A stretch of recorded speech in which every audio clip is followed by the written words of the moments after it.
Halo semuanya, perkenalkan nama saya Jena dari Accounting 24. Pada hari ini saya akan menjelaskan tugas presentasi AFL 3. Oke. Next. Perusahaan dagang.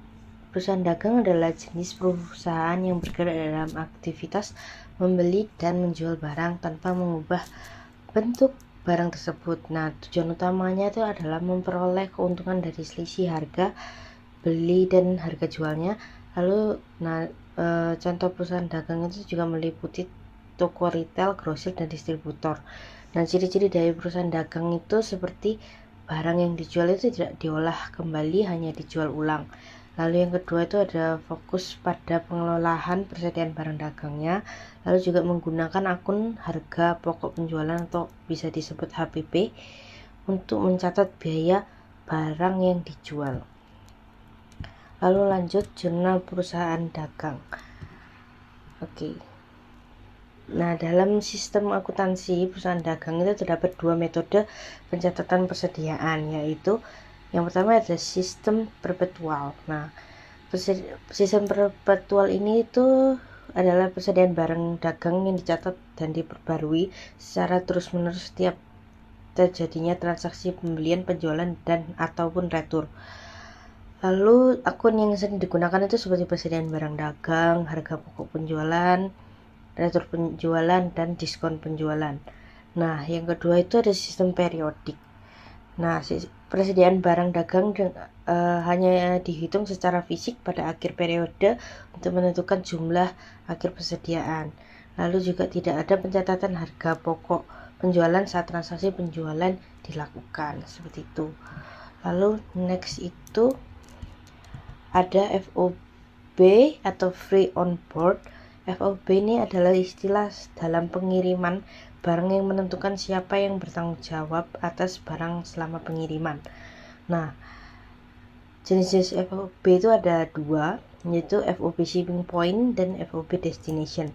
Lalu yang shipping point itu adalah penjual itu menyerahkan tanggung jawab barang saat barang itu dikirim dari gudang. Nah, biaya pengiriman itu juga menjadi tanggung jawab dari pembeli.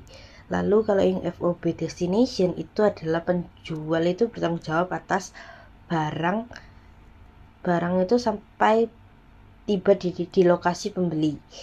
Ya, dan FOB Destination ini juga adalah biaya pengirimannya itu juga ditanggung oleh penjual. Seperti itu. Oke, lanjut kepada term of payment.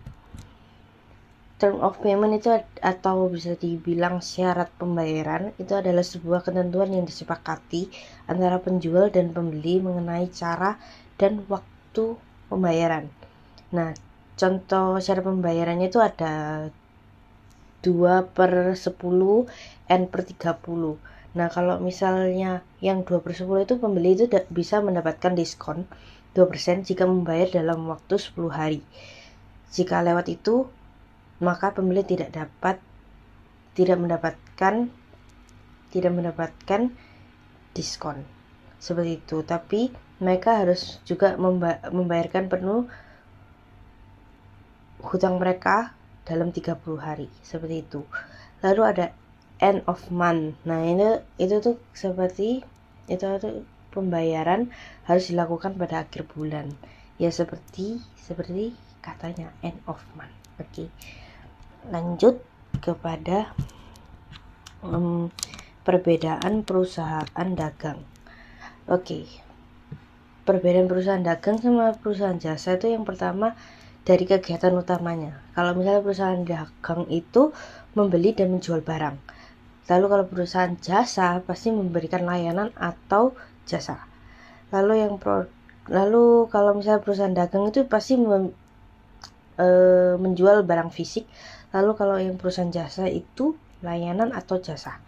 Lalu yang perusahaan dagang ini juga memiliki akun persediaan barang dagang, sedangkan yang perusahaan jasa itu tidak memiliki persediaan sama sekali.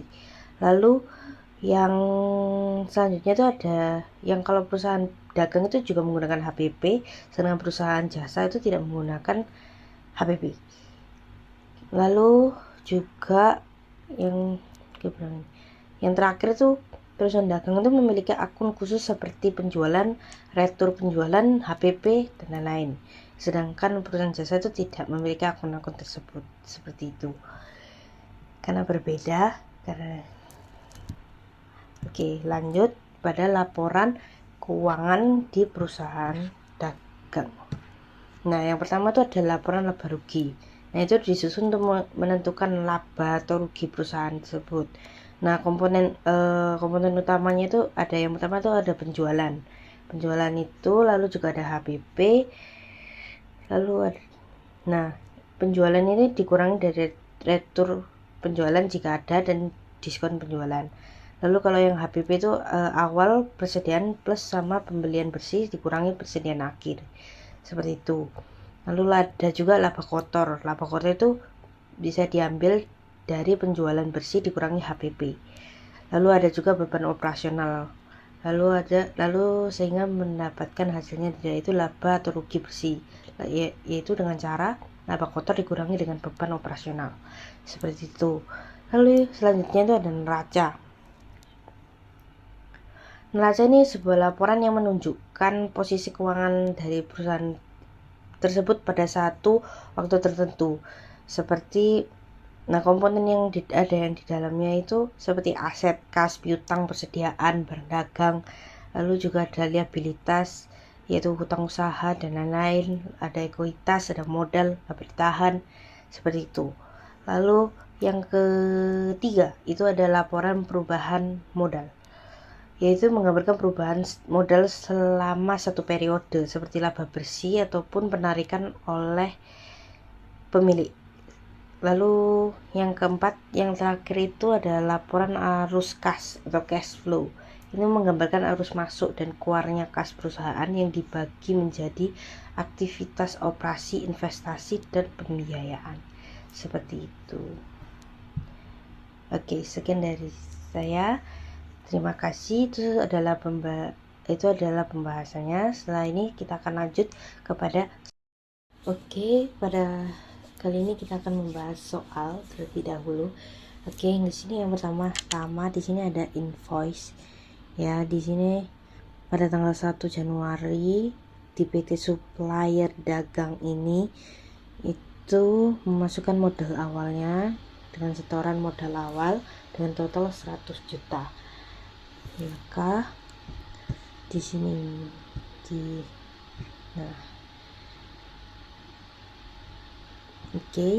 di sini maka kita akan tulis yang di debitnya kas. Karena kenapa? Karena kalau modalnya disetorkan pasti kasnya juga akan bertambah, sedangkan kas itu bertambah di debit seperti itu dan berkurang di kredit. Lalu modalnya berada di kredit. Sebelumnya saya sudah membuat nama akun dan coanya dengan menggunakan rumus concatenate. Lalu di sini saya juga membuat sebuah list juga yang sudah saya pernah jelaskan di video sebelumnya. Seperti itu. Kita lanjut kepada yang nomor 2. Nomor 2.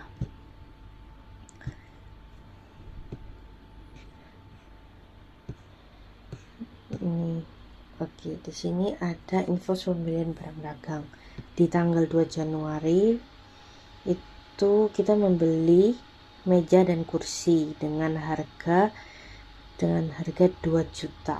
Seperti itu, dan di sini bisa kita lihat ya, cara pembayarannya itu kredit dan jatuh temponya itu N2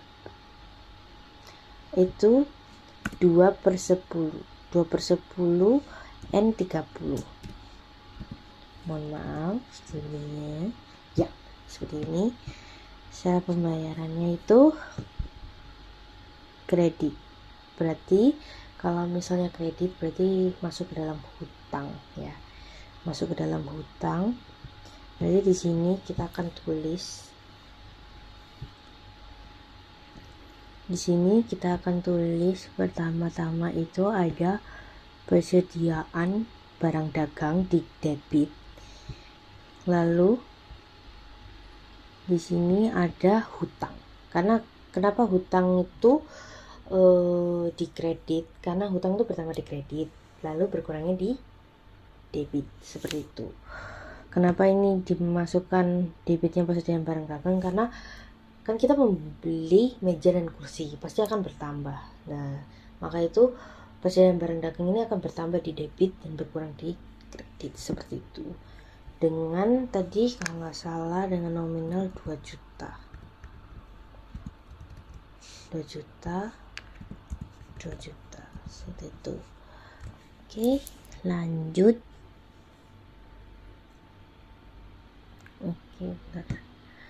Lanjut kepada soal yang ketiga, invoice yang ketiga. Nah, di sini ada nota retur pembelian pada tanggal 5 Januari. Nah, di sini kita meretur barang yang rusak yang telah kita beli, kita mereturkan balik kepada penjualnya karena ada barang yang rusak. Yaitu meja dengan kuantitas itu 2 dengan harga satuan itu 100, berarti 200.000. Maka di sini di jurnalnya kita bisa tulis ya. Kita pertama-tama karena kita meretur, pasti kan hutang kita juga akan berkurang. Berarti di debitnya kita akan menulis hutang usaha, lalu di sininya persediaan barang dagang kita juga akan berkurang. Seperti itu. Di sini kita akan menulis 200.000.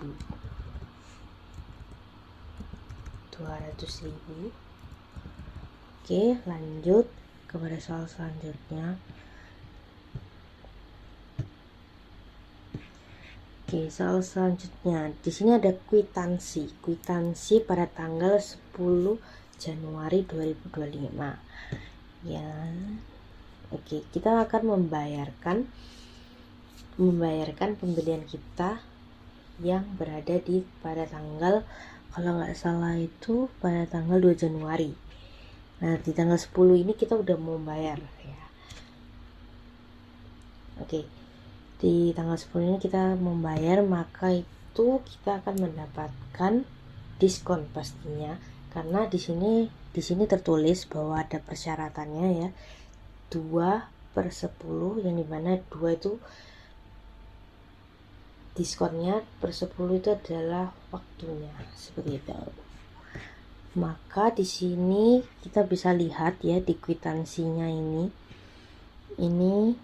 kenapa ini mejanya dari 8, karena kita tadi kan sudah mereturnya dan totalnya juga udah dikurangi juga, pasti mengikuti.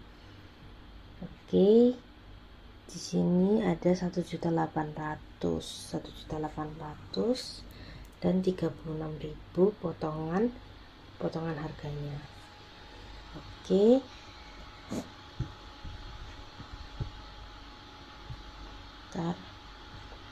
Oke, di sini kita pasti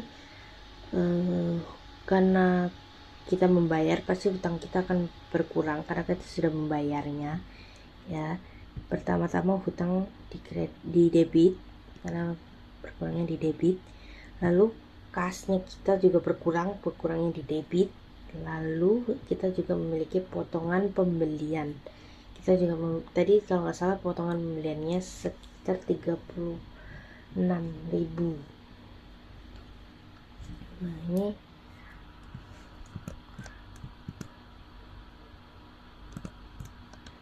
oke, 1.800.000 Bentar. Di sini ditulis 1.800.000 mana?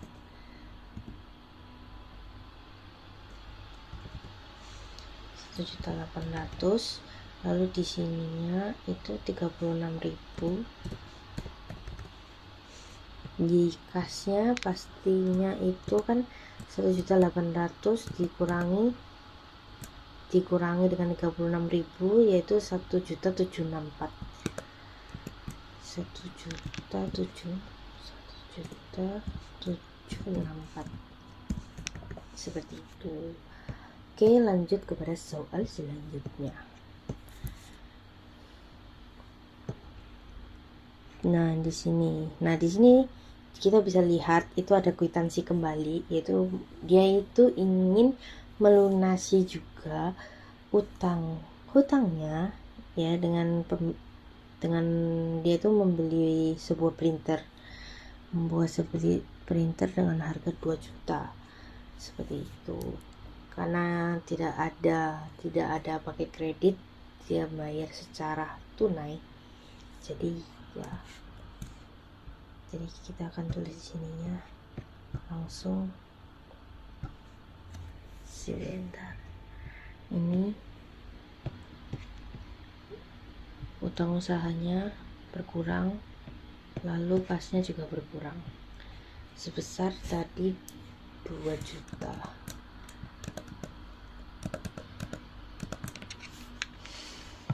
Ini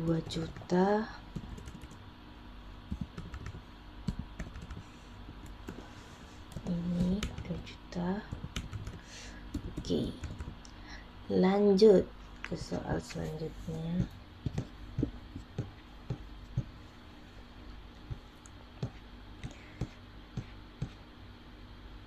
Oke, di sini bisa kita lihat ada invoice lagi, yang dimana itu kita membeli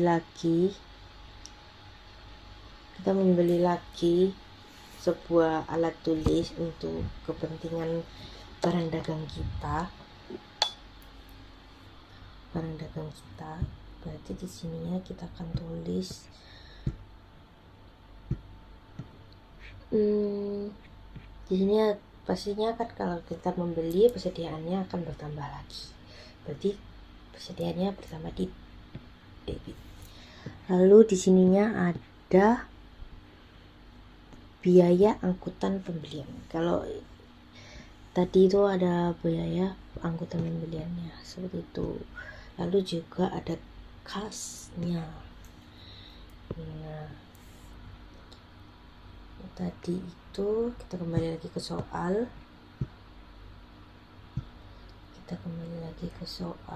Ya, di sini biaya pengirimannya 50.000, anunya 1.200.000 ya. Berarti kita tulis di sini 1.250.000.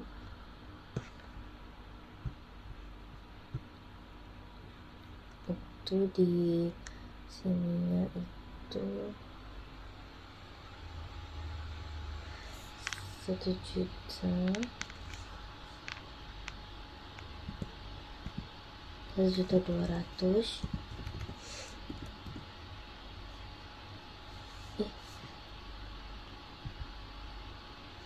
Mohon maaf sebelumnya.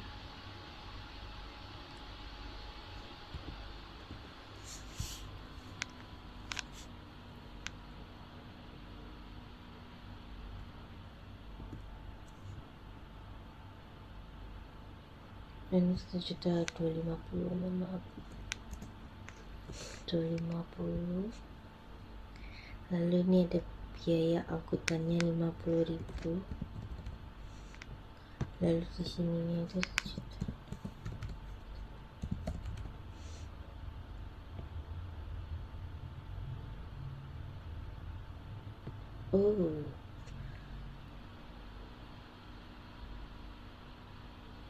Sepertinya salah ya. Biaya angkutannya ini harusnya di sebelah debit. Biaya. Nah, ini itu di sini, sedangkan ini tuh tidak di sini. Nah, sehingga ini baru bisa balance. Ya. Ininya jadi 120, 1.200.000. Lalu di kasnya karena dia membayar secara tunai, nah pasti kasnya juga ikut berkurang seperti itu. Oke, kita lanjut.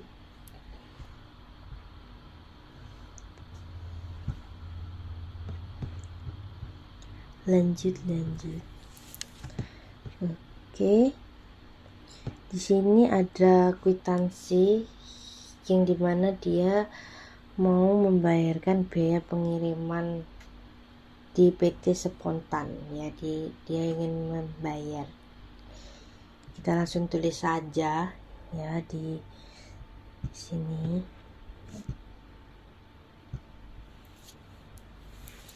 Di sini biaya angkutan pembeliannya, lalu sini kas gitu, sebesar 75.000 tadi. 75.000. Oke, lalu lanjut.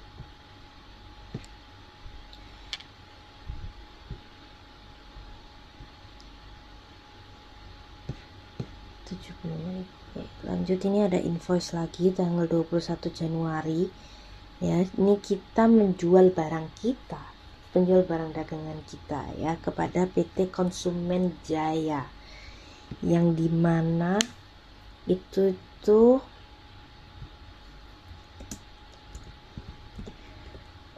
yang dimana itu syarat pembayarannya itu kredit, berarti dia memiliki utang pada kita. Berarti kalau di jurnalnya piutang kita akan bertambah. Nah, piutang kita itu bertambah di debit, lalu penjualan kita juga akan bertambah di kredit, seperti itu. Lalu jangan lupa untuk HPP-nya ada berada di debit. Lalu persediaan barang dagangnya kan pasti kalau kita menjual, persediaan barang dagang kita akan berkurang, maka dari itu di kredit. Nah, seperti itu. Lalu piutangnya itu sebesar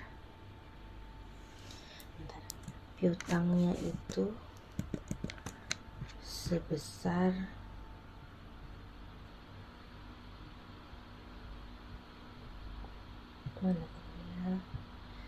Soalnya terlebih dahulu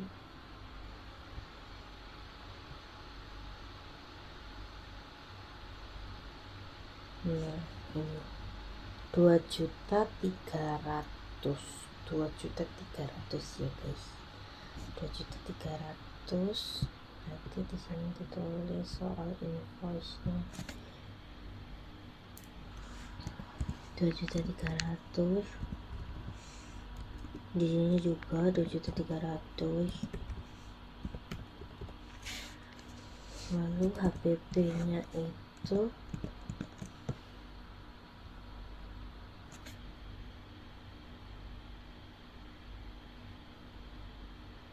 HPP-nya itu 1.800.000. Lalu sini bisa langsung tulis 1.800.000. Lalu di sini persediaan dagangnya juga 1.800.000. Seperti itu. Oke, kita langsung lanjut ke nomor selanjutnya. Oke. Di sini ada nota retur kembali ya. Ini ternyata dari pelanggan kita mereturkan barang jualan kita kepada kita karena ada kerusakan atau cacat produk. Ya.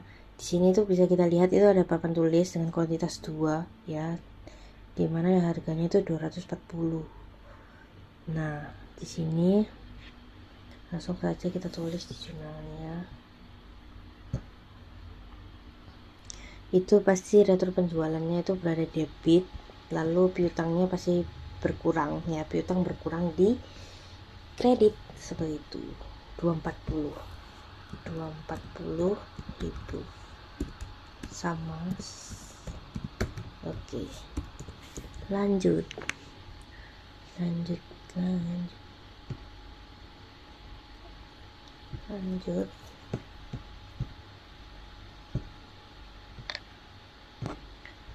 Oke, di sini kita ada kwitansi lagi.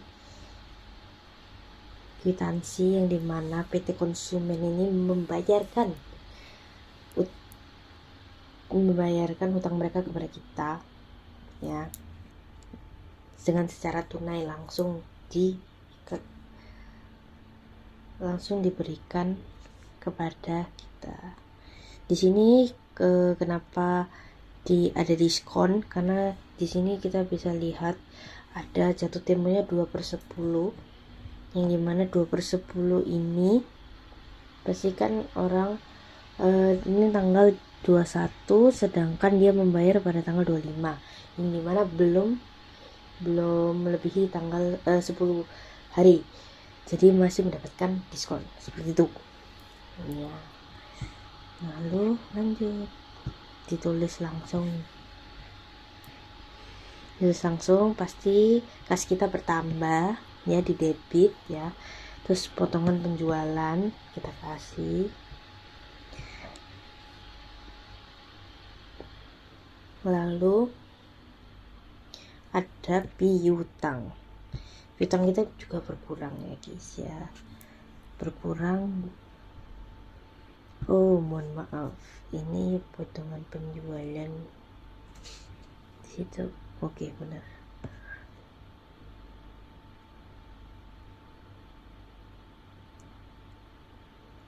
Bentar, kas kita itu bertambah sebesar 2060.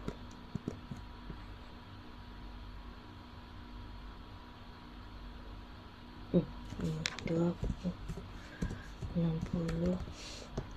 Ini potongan penjualannya harusnya ada di sini. Potongan penjualan, mana potongan penjualan? Nah, potongan penjualannya itu kalau nggak salah tadi sebesar 41.200. Jadi di kasnya itu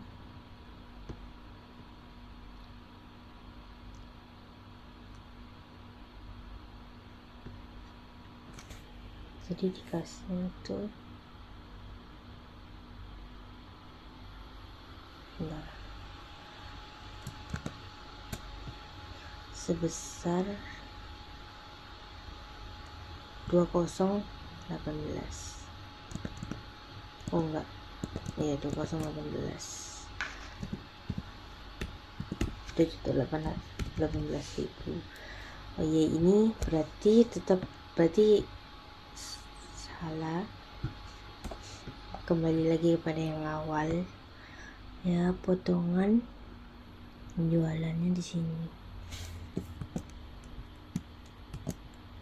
Nah, ini dia seperti itu. Oke, lanjut lagi ke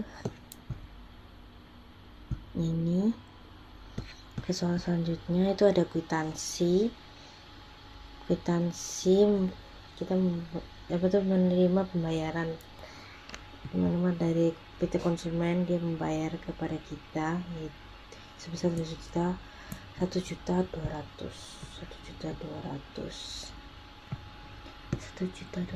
Berarti kas kita akan bertambah, piutang kita juga akan berkurang karena dia membayar 1.200.000.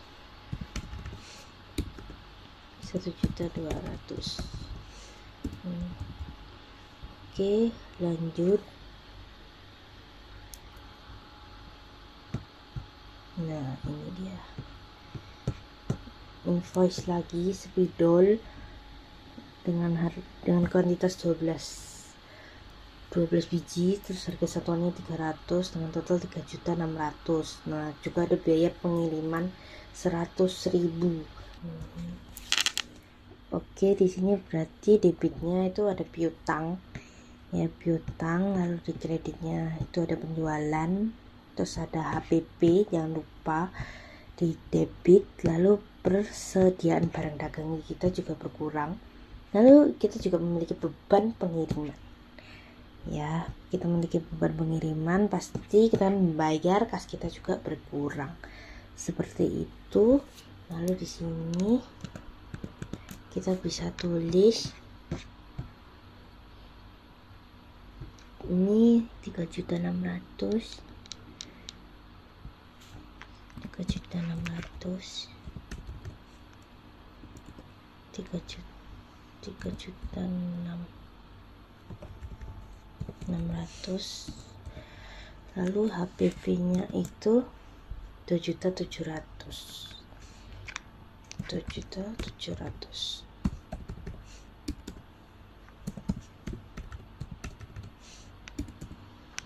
Lalu pengirimannya itu nggak salah itu 100.000.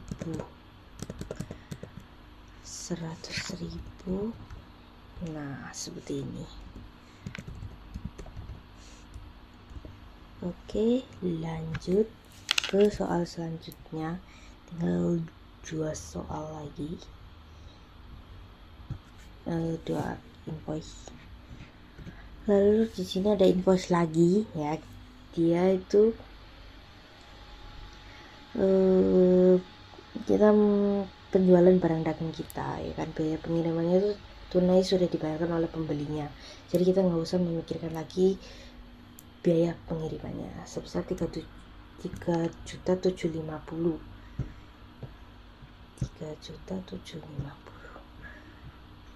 Sini dulu 3.750.000. Oke, oh ya, di debitnya itu piutang kita, lalu penjualan kita juga bertambah seperti itu.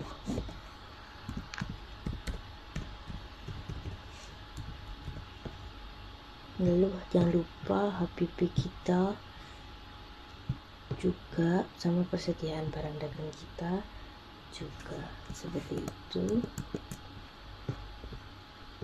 sebesar 2,9.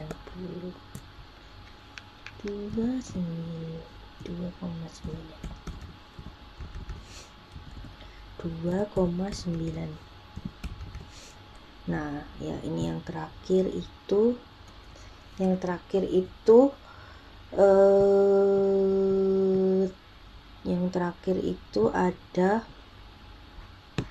ada invoice lagi ya, membeli komputer sebesar 10 juta.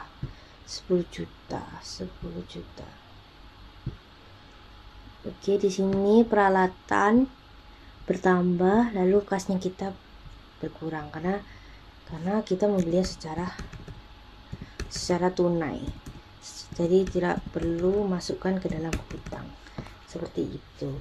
Oke, ini adalah jurnal umumnya yang bisa kita lihat ya. Di sini saya juga menggunakan rumus dari sama dengan if. Oke, kita akan lanjut kepada buku besar dan neraca saldo. Oke, kali ini kita akan lanjut kepada buku besar. Oke, di sini sebenarnya karena kita sudah menggunakan menggunakan rumus ya, menggunakan yang langsung otomatis, menggunakan pivot table, jadi kita bisa langsung refresh karena kedobelan. Ini kita tinggal refresh. Nah, tinggal refresh. Oke, di sini kita bisa lihat ya. Ini bisa langsung refresh hingga selesai. Seperti itu. Jadi konklusinya kita harus belajar menggunakan pivot table ya kawan-kawan, supaya kita bisa cepat. Nah, seperti itu. Lalu kita refresh lagi. Oh, bukan yang sebelah ini. Oke, kita sebelah sini. Kita refresh lagi. Nah, seperti itu. Itu akan terus sampai di bawahnya. Jangan lupa ya, ini bisa diganti-ganti juga persediaan barang dagang mau yang mana. Seperti itu. Bisa ini persediaan barang dagang misal. Nah, itu akan keluar langsung secara otomatis. Oke, lalu lanjut kepada neraca saldo. Neraca saldo juga sama seperti buku besar karena saya sudah menggunakan pivot table. Jadi hanya tinggal refresh saja.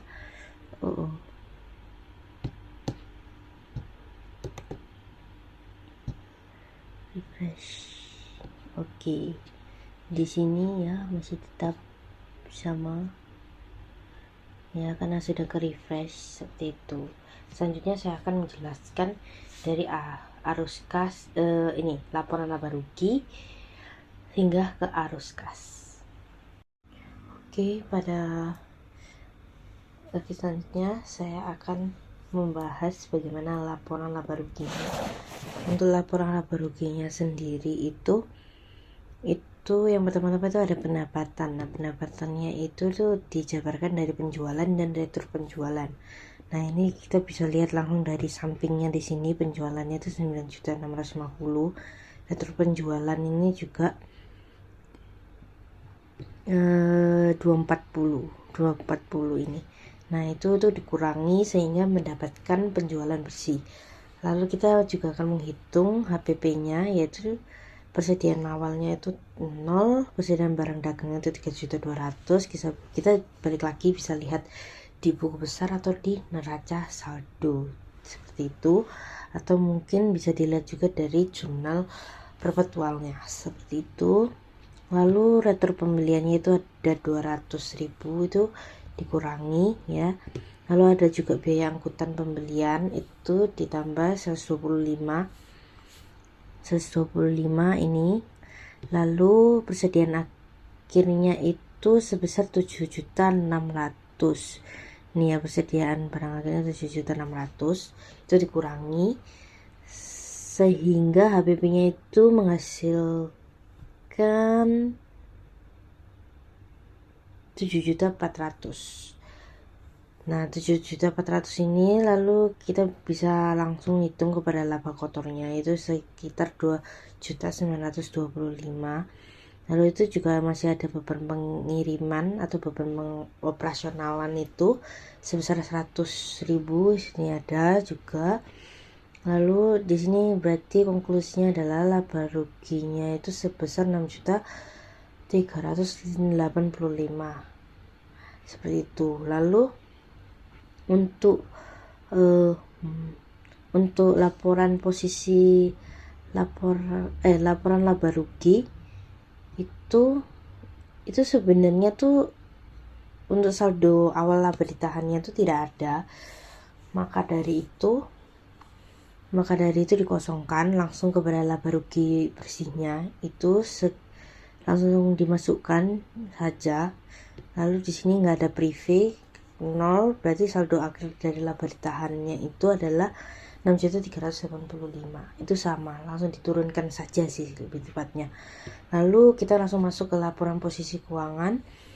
Ini kita bisa sebenarnya untuk laporan posisi keuangan ini itu kita bisa lihat dari neracanya, dari buku besar. Ini kita bisa lihat dari sininya. Lalu kita mungkin kalau ingin yang lebih detail lagi untuk pembelian dan penjualannya itu dimasukkan di mana, kita bisa lihat juga dari jurnalnya seperti itu. Lalu ini laporan posisi keuangan itu kasnya itu 103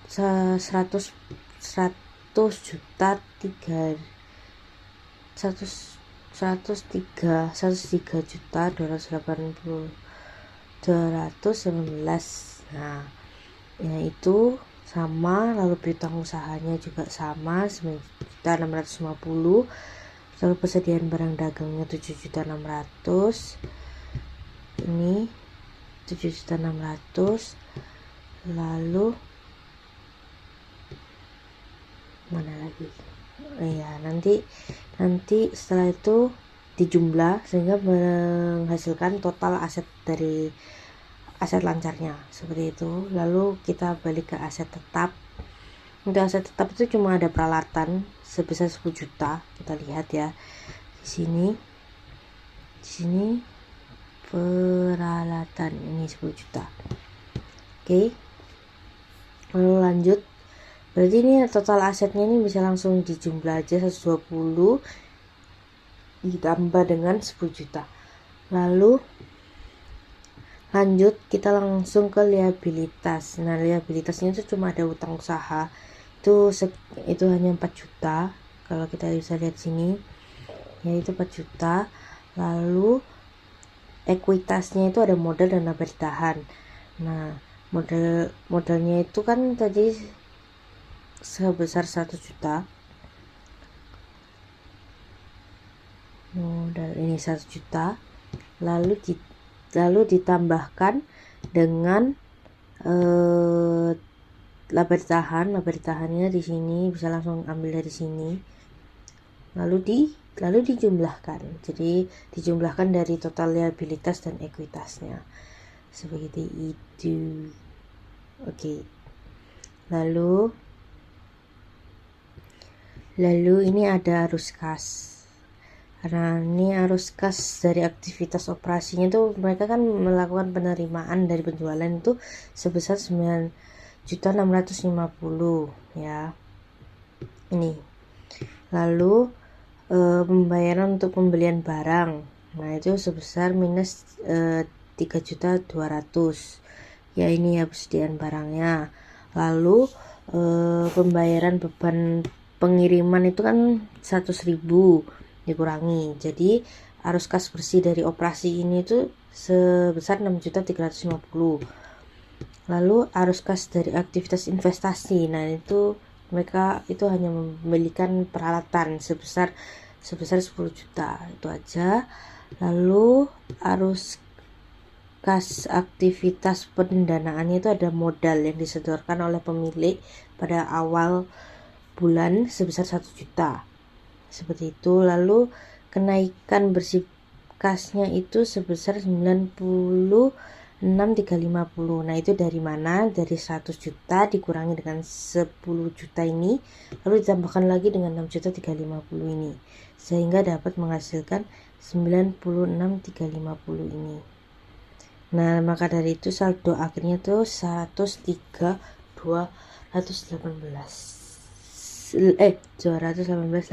seperti itu.